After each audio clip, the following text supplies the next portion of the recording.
Orang Arab itu mereka datang ke Indonesia nggak bawa istrinya. Beda sama beberapa orang asing datang ke Indonesia. Mereka datang sama perempuan-perempuan mereka. Orang Arab rata-rata disebutkan ibunya itu orang Jawa, orang Indonesia asli. Makanya antum tahu kenapa orang Arab kalau nyebut orang Jawa itu akhwal.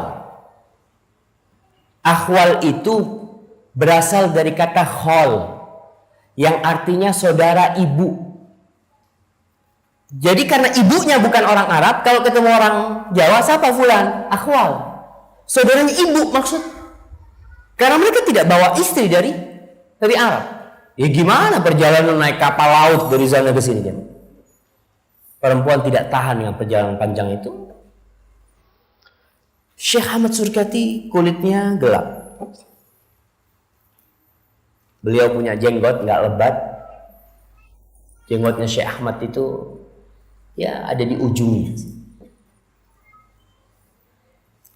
Kemudian beliau termasuk orang yang sabaran. Beliau itu berulang kali diajak debat di Surabaya. Ada salah satu tokoh Alawiyin yang ngajak dialog beliau. Beliau datang. Ketika beliau datang, tuh orang nggak datang. Ya udah, kalau nggak datang mungkin berhalangan atau apa. Kemudian bikin janji lagi di Surabaya, datang Syekh, dia nggak datang sampai 3 kali. Akhirnya Syekh diajak untuk damailah, nggak usah dialog. Apa kata Syekh? Syekh mengatakan, inni musamihun fi jami'i huquqi syakhsi. Aku kalau urusanku pribadi, aku maafkan semuanya. Semua yang berkaitan dengan kepribadianku, aku maafkan semuanya. Bikulli jara'in wa safa. Dengan segala kejernihan dan kesucian aku maafkan. Walakinni, tapi Syekh mengatakan, walakinni atlubu minka wa min kullil hadir. Aku minta dari engkau dan dari semua yang hadir ini, antudluni atau antadulluni ala ma taruna indi minal khata'. Kalau aku salah, aku kasih tahu aku mana salahku di mana. Aku ini kepingin balik dari kesalahan yang aku lakukan. Kalau kalian melihat itu, ini akhlak Syekh. Beliau diajak debat, orang yang diajak debat itu kabur, tapi Syekh malah mengatakan kalau memang ada salah, ya tolong dikasih tahu aku. Syekh ini berulang kali mendapatkan celaan dan makian dari musuh-musuh. Syekh pernah mengatakan, ini mundu baya'tu nafsi lillah. Sesungguhnya aku sejak aku membaiat diriku untuk Allah Subhanahu wa taala.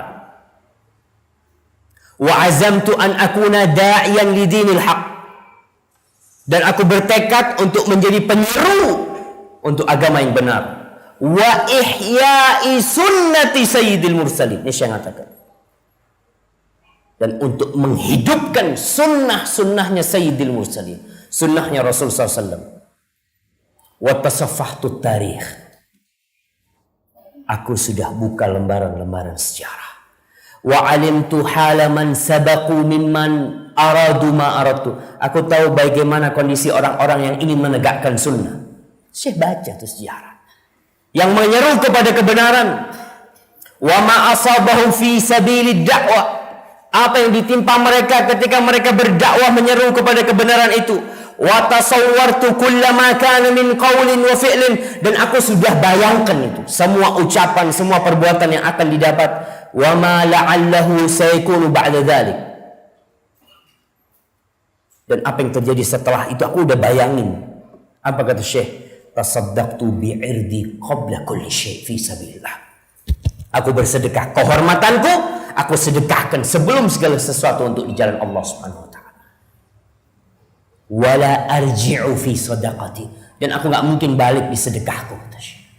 Orang mau ngomongin apa tentang aku, orang mau jelek-jelekin aku enggak urusan. Aku sudah sedekahkan. Halal mereka mau ngomong apa aja tentang diriku pribadi. Kata Syekh, wa alaihi fala aghdabu li nafsi mahma kana al-amr. Mulai saat itu aku tidak akan marah untuk diriku sendiri. Gara-gara mereka jelekan aku enggak akan marah. Karena aku sudah sedekahkan kehormatan diriku. Wa amma huququllah fala ughdi an syai'il batta insyaallah. Tapi kalau untuk urusan hak Allah, aku nggak akan diem. Kalau bicara urusan agama, urusan hak Allah, aku tidak akan diem. Dan seperti itu Syekh dalam kehidupan. Syekh itu pernah diracun, ya. Diracun. Syekh itu suka sama buah belimbing. Musuh-musuh dakwah Syekh. Itu banyak. Suatu hari ada orang jual belimbing, dibeli sama Syekh. Beli banyak Syekh, ternyata udah diracuni itu belimbing. Hampir mati Syekh. Alhamdulillah. Tapi beliau masih selamat. Beliau sangat cinta dengan kebenaran. Tulisan-tulisan beliau adalah bukti kecintaan beliau dengan kebenaran itu. Beliau lahir di Sudan. Beliau lahir pada tahun 1292 Hijriah. 1292 Hijriah. Di sebuah pulau namanya Pulau Argo. Pulau Argo ini termasuk di wilayah Donggala. Mereka punya bahasa Arab yang nyampur sama bahasa Sudan. Jadi kalau Masehinya kira-kira ya tahun 1876-75 lahirnya Syekh Ahmad Surkati. Kemudian beliau meninggal pada hari Kamis 16 Ramadan 1362 Hijriah. Di mana? Di Jakarta. Bertepatan dengan 16 September tahun 1943. Syekh masuk Indonesia 1912. Mati 1943. Jadi kira-kira 31 tahun beliau berdakwah di Indonesia. Beliau nggak mau balik sudah, beliau mau berdakwah di Indonesia. Dikuburkan beliau di Jakarta, di Tanah Abang sana. Kalau berbicara tentang masa belajar beliau belajar di Sudan, di sana di Donggala. Bapaknya itu ulama, kakeknya juga ulama. Kemudian beliau mau berangkat ke Mesir pada waktu lagi perang. Akhirnya beliau berangkat ke Madinah. Beliau di Madinah 4 tahun kira-kira. Lalu beliau berangkat ke Mekah, belasan tahun belajar di Mekah. Sampai beliau mendapatkan ijazah alamiah, ijazah internasional. Akhirnya beliau sempat mengajar di Masjidil Haram. Beliau punya kutab. Kutab itu namanya kutab Surkati. As-Surkati. Sur itu artinya kutub, buku. Kati itu katir, banyak. Jadi Syekh ini gelar kakeknya sebenarnya. Syekh Ahmad bin Muhammad As-Surkati yang banyak kitabnya karena bapaknya adalah ulama. Kita tidak perlu berbicara tentang guru-gurunya Syekh. Banyak sekali guru-gurunya Syekh di Masjidil Haram dan di Masjid Nabawi. Kemudian murid-muridnya Syekh yang di Mekah dan yang di Indonesia banyak. Di antara muridnya Syekh adalah Muhammad Hasbi As-Siddiqi. Itu muridnya Syekh Ahmad Surkati. Kemudian Farid Ma'ruf, rektor IAIN Yogyakarta dulu itu. Kemudian Dr. Muhammad Rashidi. Siapa? Dia adalah Menteri Agama pertama Indonesia. Itu muridnya Syekh Ahmad Surkati. Dan antum kalau tahu bagaimana Muhammad Rashidi, dia itu setelah belajar sama Syekh, belajar ke Mesir, dari Mesir beliau melanjutkan sekolahnya, ambil S2, S3 di McGill di Kanada sana, kemudian ngajar di Kanada. Dan tetap apa yang diajarkan Syekh Ahmad Surkati beliau tegakkan. Beliau adalah Muhammad Rashidi, HM Rashidi adalah orang yang menentang pertama kali liberalisme di Indonesia. Tokoh liberalisme dulu yang pertama pulang dari McGill itu namanya Harun Nasution. Harun Nasution itu tinggal di tempatnya HM Rashidi. HM Rashidi termasuk gurunya. Tapi HM Rashidi bagaimana membela sunnah di sana, Maka beliau heran dengan pemikiran-pemikirannya Harun Nasution. Sehingga ketika pulang, HM Rashidi yang pertama membantah pemikirannya Harun Nasution. Karena dia belajar sama Surkati ini Alkitab wa Sunnah. Nggak ada yang mau pakai logikanya siapa, enggak. Maka buku bantahan pertama terhadap Harun Nasution itu bukunya HM Rashidi, muridnya Surkati. Kemudian muridnya Surkati Yunus Anis. Yunus Anis itu mantan ketua umumnya Muhammadiyah. Kemudian Ustadz Iskandar Idris. Dia salah satu jenderal di TNI. Kemudian Ustadz Saleh Suaidi. Kemudian Ustadz Omar Salim Hubais. Ustadz Omar Sulaiman Naji. Ustadz Zain Bawazir yang dikirim ke Bondowoso. Anda nggak tahu ada muridnya Surkati yang di Banyuwangi? Ada. Siapa muridnya Surkati yang di Banyuwangi? Jamaah, ada yang tahu? Ainal Irsyadiyun. Siapa? Siapa? Abdurrahman Bawazir. Muridnya Surkati. Kemudian ada Ustadz Abdul Majid At-Tamimi. Beliau dulu di Al-Irsyad Bangil, kemudian di Solo. Kemudian ada Ustadz Hasan Bashrahil, guru di Madrasah Al-Sun di Kairo, bukan di Indonesia. Kemudian ada Ustadz Saleh Bakar Bawazir. Dia itu guru di Madrasah Al-Sun yang di Kairo juga. Masya Allah murid-muridnya Surkati. Yang mereka sebagai pendakwah kepada Al-Quran dan Sunnah. Itu lambangnya Al-Irsyad ketika itu. Tapi tentunya generasi itu akan luntur. Sehingga tidak tersisa hanya namanya di Al-Irsyad itu. Kalau kita bicara tentang akidahnya Syekh Ahmad Surkati dan madhabnya Syekh Ahmad Surkati, itu tertulis di buku Pedoman Al-Irsyad. Dan buku Pedoman Al-Irsyad itu berbahasa Arab jemaah. Nggak ada yang berbahasa Indonesia. Jadi madrasahnya itu bahasa Arab. Maka buku-buku pedomannya, Anda benar-benar ketika nulis ini itu terbantukan sekali. Karena Anda nggak perlu nerjemahkan. Udah ditulis bahasa Arab, tinggal nukil. Kalau bahasa Indonesia capek, Anda masih harus nerjemahin dari bahasa Indonesia ke bahasa Arab 2 kali kerja. Tapi karena buku-buku pedoman Al-Irsyad berbahasa Arab, Anda tinggal nukil. Disebutkan di Qanun Al-Irsyad, disebutkan warada fil qanunil asasi li jam'itil irsyad bi anna al-madhhab ar-rasmi, ingat nih orang-orang Al-Irsyad, bi anna al-madhhab ar-rasmi al-muttaba' fil jam'iyati wa madarisiha huwa madhhabul Imam Syafi'i. Madhabnya orang Indonesia itu madhab Syafi'i.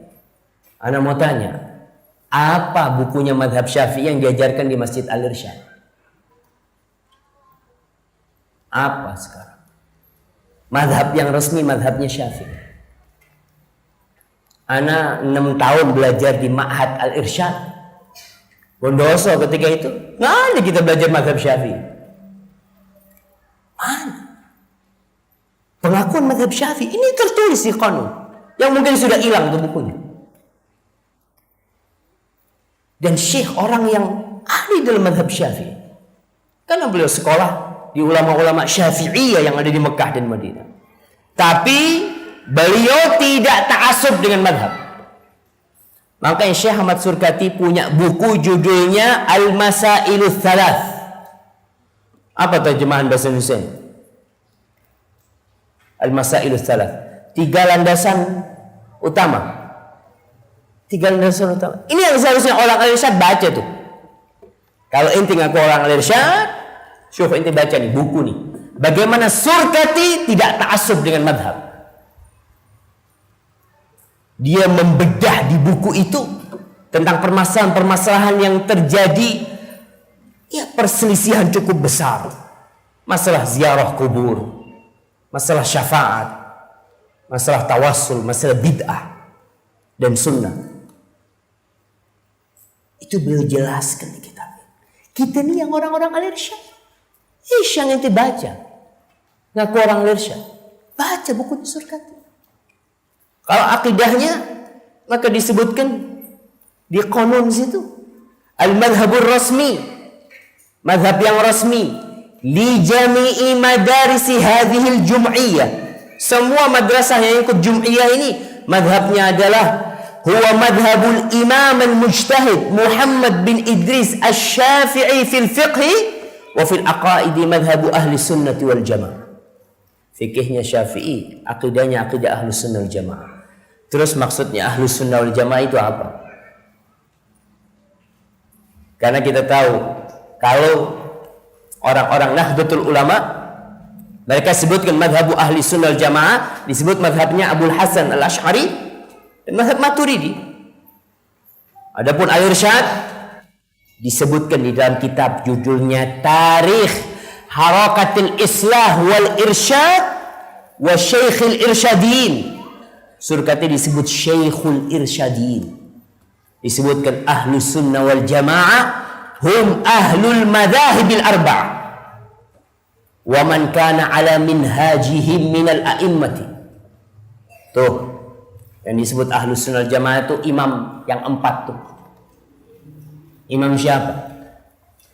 Yang pertama al-imam Abu Hanifah, yang kedua al-imam Malik bin Anas, yang ketiga al-imam Syafi'i, dan yang keempat adalah al-imam Ahmad bin Hanbal. Itu mazhabnya.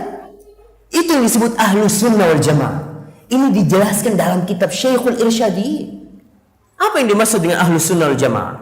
Kemudian disebutkan ya tanda-tanda ahlu sunnah wal jamaah di kitab itu. Kitab tentang sejarahnya al-irsyad. Disebutkan la yukaffiruna ahadan minal muslimina bibid'ah. Ahlu sunnah wal jamaah yang al-irsyad termasuk di dalamnya, mereka tidak mengkafirkan seorang pun dari kaum muslimin dengan bid'ah. Illa an takuna minal bid'ahil mukaffirah. Kecuali kalau bid'ahnya memang bid'ah yang mengkafirkan dia.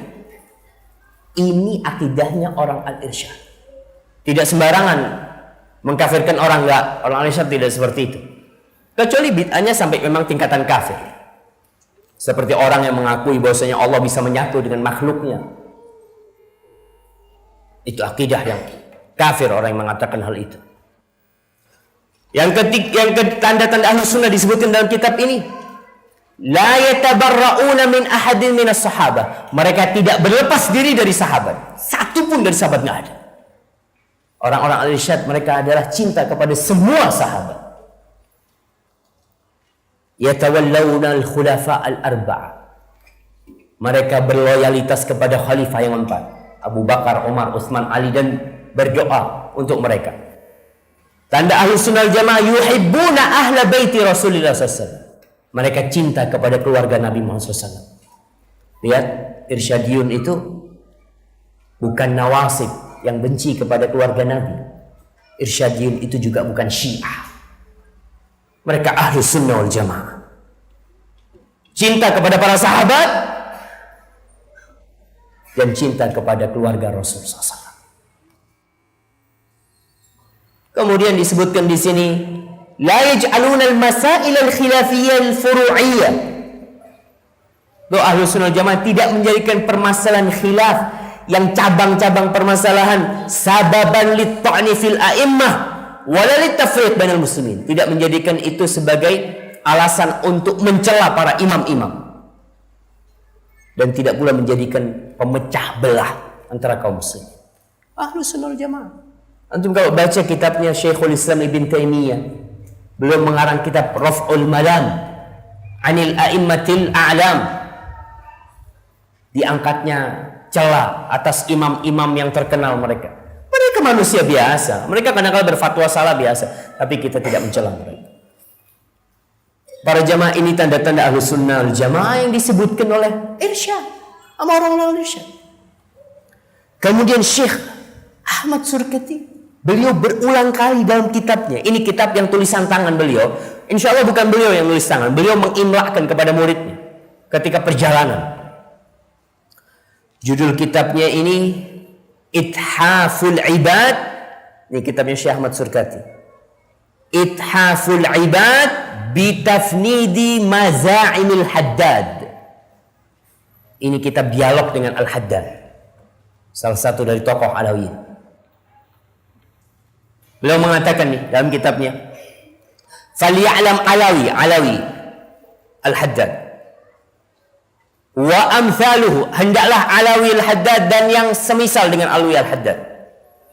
"Anni," kalau aku ni, "lastu minal ladina yukhawwafuna bismi ahli sunnah wala bismil jumhur." Aku bukan termasuk orang yang bisa ditakut-takutin dengan ahlu sunnah, jumhur ulama. Nggak, aku nggak perlu ditakut-takutin dengan ucapan-ucapan seperti itu. Walakinni minal ladzina yukhawwafuna bismi sunnah sahiha wa muhkamil kitab. Tapi aku adalah orang yang perlu ditakutin dengan sunnah yang benar dan kitab yang jelas, Al-Quran Karim. Kalau mau nakut-nakutin jangan pakai omongan, ente menyelisihin ini, enggak. Kalau ente ada sunnahnya, ente bisa takut-takutin Ini Syekh Ahmad Surkati. Wa ahlu sunnah fi nadhari, kata Syekh Ahmad Surkati, dan ahlu sunnah menurutku, man ya'tamiduna ala kitabillah wa sunnati rasulihi sahihah. Ahlu sunnah itu adalah orang yang bersandar kepada kitabullah dan sunnah yang benar, sunnah Rasulullah SAW yang sahihah. Faman ja'ana, ini Syekh Ahmad Surkati ngomong dalil udah. Faman ja'ana bi ghairi hujjatin thabitatin minhuma, siapa yang datang kepadaku tanpa dalil yang jelas dari Quran dan sunnah, fala qimata li kalamihi indana fil umuri diniyah. Omongan dia untuk urusan agama nggak ada nilainya buat kita. Kalau sudah menurut menurut kita orang, menurut sudah jangan. Siapa juga nggak mau. Kita ini urusan agama, jangan menurut ente, jangan menurut nenek ente, jangan. Ini menurut Al-Quran dan Sunnah. Ini urusan agama. Syekh Ahmad Surkati nggak perlu ente takut-takutin ente menyelisih ahlu sunnah. Syuf, kalau sunnah yang mana sih? Jumhur ulama yang mana? Kalau memang benar anda menyelisihin, anda akan tinggalkan. Tapi kalau sekedar ditakut-takutin, banyak orang suka ngomong-ngomong seperti itu. Kata Syekh, walau kana mil al-ard, walaupun ucapannya itu sepenuh bumi, tapi kalau nggak ada kitabullah, nggak ada sunnah Rasul, aku nggak terima. Faman syaa falyu'min wa man syaa falyakfur. Fahasbunallah wa hasbuhu wa indallahi tajtami'ul khusum. Cukup Allah sebagai penolong kita dan penolong dia, dan nanti kepada Allah akan berjumpa orang-orang yang ribut. Para jamaah, Syekh Ahmad Surkati benar-benar mengajak kepada sunnah Rasul SAW. Tapi ingat, beliau bukan maksum. Beliau hidup di masa yang ulama sangat sedikit pada waktu itu. Ada pendapat-pendapat beliau yang dikritisi oleh ulama lain, iya. Ada. Dan itu tidak mengurangi kedudukan beliau. Beliau tetap mengatakan prinsipnya mengajak kepada Al-Quran dan Sunnah. Kita akan lihat bagaimana beliau mengajak kepada pemahaman salafus saleh. Kalau bicara pekerjaan Syekh Ahmad Surkati, Syekh Ahmad Surkati pernah jadi guru di Al-Irsyad dan pernah dikeluarkan sama orang Al-Irsyad. Syekh Ahmad Surkati itu ketika ribut sama Ba'alwi, penyebab berdirinya Al-Irsyad ini, Syekh Ahmad Surkati pada waktu itu ke Solo. Dia ditanya, ada perempuan syarifah, perempuan dari golongan Ahlul Bait menikah dengan selain syarifah. Dia katakan sama orang Cina Muslim. Ditanya Syekh, sah enggak pernikahan? Kata Syekh, kalau persyaratannya terpenuhi sah. Ributlah Ahlul Bait. Nanti gimana bilang sah? Dia itu harus minta izin sama semua Alawiyin. Baru kalau semua Alawiyin mengizinkan dia menikah, baru boleh. Karena hak nasabnya itu hak semuanya. Akhirnya Syekh pulang dari Solo ke Jakarta, mulai ada perubahan di orang-orang Alawiyin. Syekh nggak disapa, sampai akhirnya Syekh mengundurkan diri. Padahal yang datangkan Alawiyin. Ketika Syekh mau pulang, Disebutkan Syekh lagi duduk di stasiun, ketemu sama Nagibul Arab, Umar Manggus. Ada kapten Arab yang ada di Jakarta, namanya Umar Manggus. Umar Manggus ini melihat Syekh, ente kenapa, kata dia. Antum kalau tahu kondisi orang Arab pada waktu itu. Umar Manggus itu pernah ketemu sama salah satu habaib. Dia itu kapten Arab di stasiun. Katanya, ini salah satu habaib. Itu cium tangan. Kata Umar Manggus, "Beb, nanti inti di rumah anak kasih 10 kali saya bukan. Tapi di sini banyak orang, masa anak cium?" Dan itu dipraktekkan di Madarisul Alawiyin. Syekh Ahmad Surkati, salah satu penyebab dia keluar juga, ada 2 orang dari keluarga siswa di madrasah di Jamiatul Khair ini ngomong, "Syekh, anak punya usul, Syekh." Kata, "Apa usul ente?" "Anak kepingin jadi nanti itu yang bukan Alawiyin kalau pagi mau masuk sekolah itu cium tangan semua sama tangannya yang murid-murid Alawiyin." Kata Syekh, "Ente ngomong kayak gitu?" Marah Syekh. Sempat emosi, tapi sama ustadz yang lain diam-diam diademkan ya, didinginkan. Akhirnya Syekh alhamdulillah menerima, beliau berusaha untuk memperbaiki, tapi akhirnya beliau keluar juga, diterima oleh Umar Manggus. Kata Umar Manggus, "Syekh, kau nggak usah pulang, kita bikinkan madrasah, nama madrasahnya Madrasatul Islah wal Irsyad." Tuh madrasah yang pertama. Tahun berapa Al-Irsyad berdiri? Jemaah, 1914 Masehi. Hijriahnya tahun berapa? Alhamdulillah. Singkat cerita, Syekh bangun madrasah, sukses. Ketika Syekh sukses, orang kenalnya sama Syekh Ahmad Surkati, nggak kenal sama jamaah-jamaah. Biasa, hasutlah sebagian jamaah ini. Antum baca tuh di buku sejarahnya Al-Irsyad, bagaimana Syekh ini dipaksa keluar dari Al-Irsyad karena hasutnya sebagian orang-orang Arab yang ada pada itu. Syekh keluar, kalau kau nggak mau aku keluar. Syekh keluar pada tahun 19. Syekh keluar, udah ente nggak mau sama anak, udah anak berdagang. Akhirnya orang-orang Al-Irsyad kirim surat ke Muhammad Rashid Ridho, Mesir, minta guru. Dikirim 3 guru. Ketika mereka datang, ditunjukkan bagaimana hasil didikan Syekh Ahmad Surkati. Kata mereka, ini kita nggak bisa bikin kayak gitu. Dari 3 guru ini, satu yang ngomong, kita nggak cocok untuk ngajar di sini. Kualitas murid-murid di sini terlalu tinggi. Ini dari betul jamaah. Antum kalau tahu, lulusan Al-Irsyad, SD Al-Irsyad itu bisa baca kitab yang orang Arab nggak bisa baca. Lulusan SD Al-Irsyad dulu. Karena bener, tertulis di lambangnya itu Bob, itu ditekankan jamaah. Anak ketemu sama Ustadz lulusan SD Al-Irsyad, Ustadz Salim Rajab Hanan. Itu subhanallah, bahasa orang Arab datang bingung. Itu sekolah di mana? Di SD Al-Irsyad. Makanya orang Mesir yang 3 guru itu ngomong, "Aduh, kita nggak cocok ngajar di sini." Ini anak-anak juga. Ini butuh pendidik anak-anak. Akhirnya yang 2 guru ini mengatakan, "Kita akan bikin siswa-siswa yang hebat, yang tidak bisa didatangkan oleh orang-orang terdahulu." Biasa guru baru kan kayak gitu. Sampai kata syekhnya ini, dia hendak memetikkan bintang-bintang buat orang-orang Al-Irsyad. Senang orang Al-Irsyad, ngajar 6 bulan.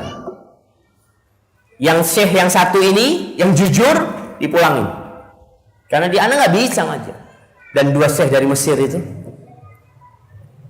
di akhir tahun dia ngomong, "Afwan, anak ini ada surat penting dari Mesir, harus pulang."